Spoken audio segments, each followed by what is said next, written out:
Caro papà, vorrei parlarti un po', non ho il coraggio e te lo canterò, quello che sento e non ti ho detto mai, e sono certo che lo ascolterai. Tu nel mio cuore sei ancora qui, tra questi ulivi forti e senza età. La vita a volte sai che va così, seguendo il sogno della libertà. Sei stato padre eppure mai padrone, quando la terra aveva bisogno anche di me. Fin quando il sole scendeva nel mare, accendevi i sogni più belli per me. Sulla tua faccia le tue rughe dure, specchi di vita ruvide e sicure, sapevan leggere la pioggia e il sole e darmi forza nelle mie paure. Ed è capendo di che io ho imparato che il tuo destino non è mai segnato, perché dicevi non ti rassegnare, un vero uomo cade ma si sa rialzare.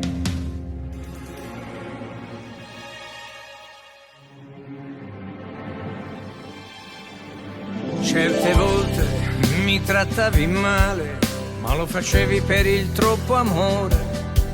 Tu con la vita spesa a seminare, mentre sognavo di poter cantare.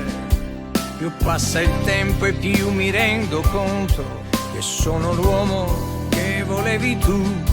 Continuo ancora a girare il mondo, ma la radice dove c'eri tu.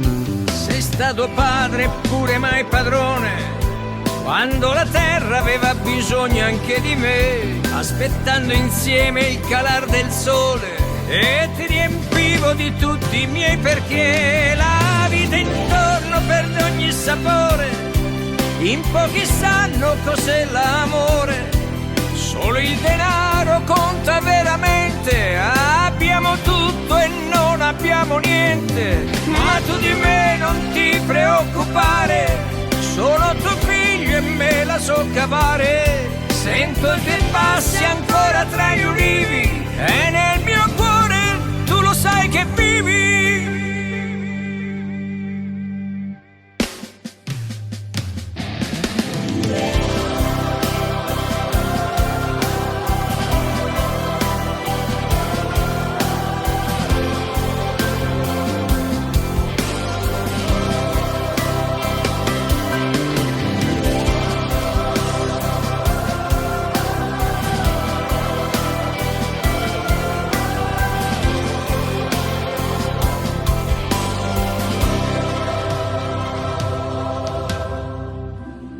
Mio caro padre, se tu sapessi come sei presente appena un dubbio appare nella mia mente, come accompagni ogni mio passo verso quella porta aperta in fondo all'universo. Sono tuo figlio e ne sono fiero, fiero di aver avuto un padre così vero.